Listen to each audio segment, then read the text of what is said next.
Most Canadians with a large RSP are heading straight for a tax problem that they don't even see coming. Not because they did anything wrong, not because they didn't save enough, but because nobody ever taught them the one strategy that prevents their taxes from exploding in their 70s. It's called the RRSP Meltdown. And today I'm going to walk you through the exact step-by-step blueprint so that you finally understand how it works, when to use it, and how to apply it safely.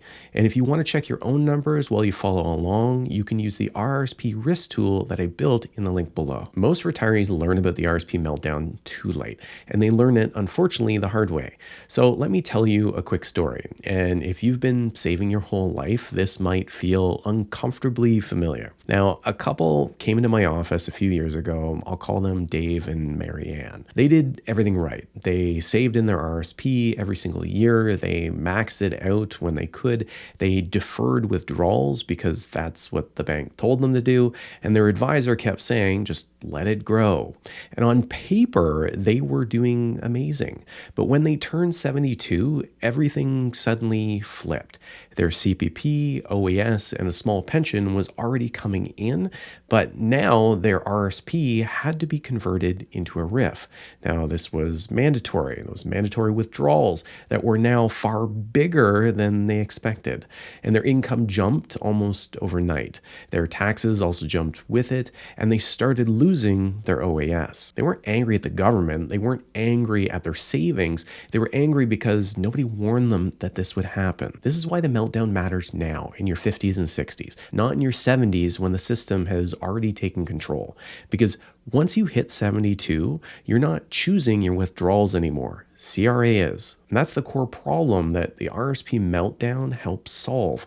It takes the tax pressure from your 70s when it's too late to do anything and shifts it backwards into the years where your income is lowest, your flexibility is the highest, and your control is the strongest. Most Canadians have never even thought of retirement planning this way, and that's exactly why this matters. Let's strip away all the jargon and confusion and just say it plainly. You simply take controlled withdrawals from your RRSP during your low income years so that you can avoid huge forced withdrawals during your high income years. That's it.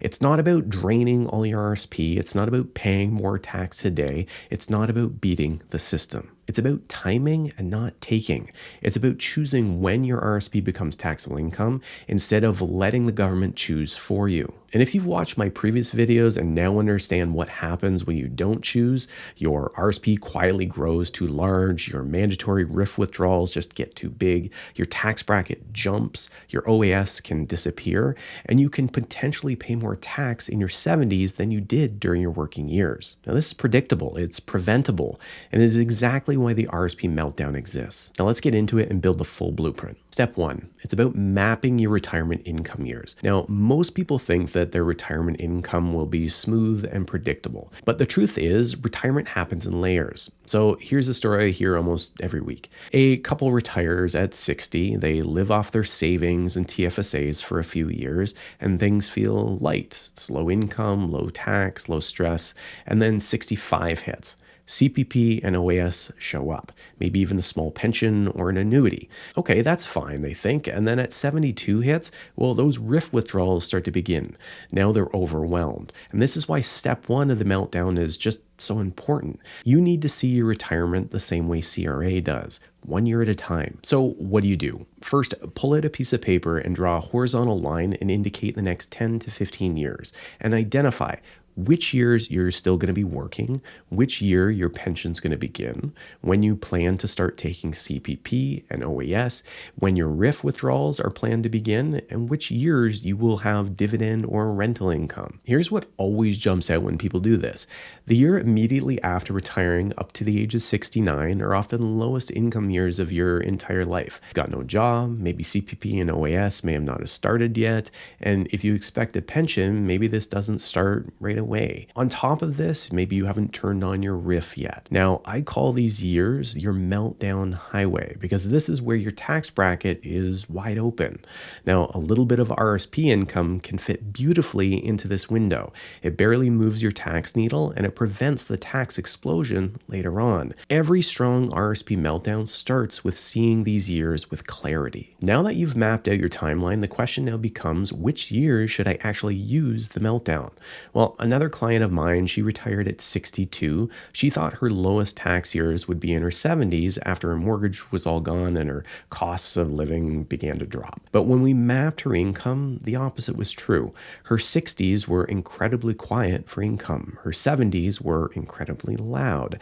This is exactly how it works for most Canadians. Your lowest tax years are usually after your work stops, before CPP and OAS begins, and before pensions fully kick in, and also before RRIF withdrawals begin. Now, these are the golden years of your meltdown strategy. If your income in a given year is below the next federal and provincial tax bracket, this is the perfect opportunity to withdraw enough just to bring you up to the edge of that bracket. Now, the goal of the RRSP meltdown is not to lower your income to zero. The goal is to use the tax room that you already have. So think of these years as a highway with no traffic. You can move your RRSP income through this period easily, safely, and efficiently, long before the CRA starts adding lanes of mandatory income. And this is where the real savings happens. Step number 3 is taking controlled RRSP withdrawals. So this is the moment where people start to get nervous. They say, Adam, I spent more than 30 years putting money in, and now you want me to pull it out early. So let me give you a story that I share a lot. A couple I work with, let's call them Mark and Elaine, had a combined RRSP of around $500,000 at the age of 61. They were terrified of touching it. They believed that withdrawing meant that they were hurting their retirement. So we walked through the math together. If they left their RRSP untouched and it grew at 5%, it would likely grow to a little more than $800,000 at 72. Now, their RRIF minimum on that amount would be around $43,000 per year. Now, that's going to come in every single year.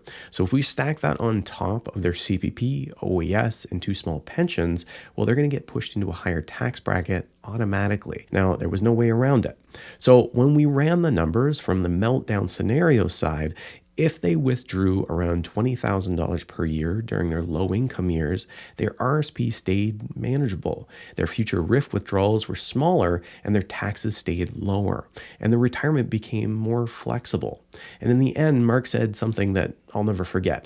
I spent 30 years saving for retirement and not once did anyone teach me how to withdraw. And that's exactly why step 3 matters. You're not taking extra income, you're simply choosing when that income happens and when that tax rate is at the lowest versus doing it later when it's high.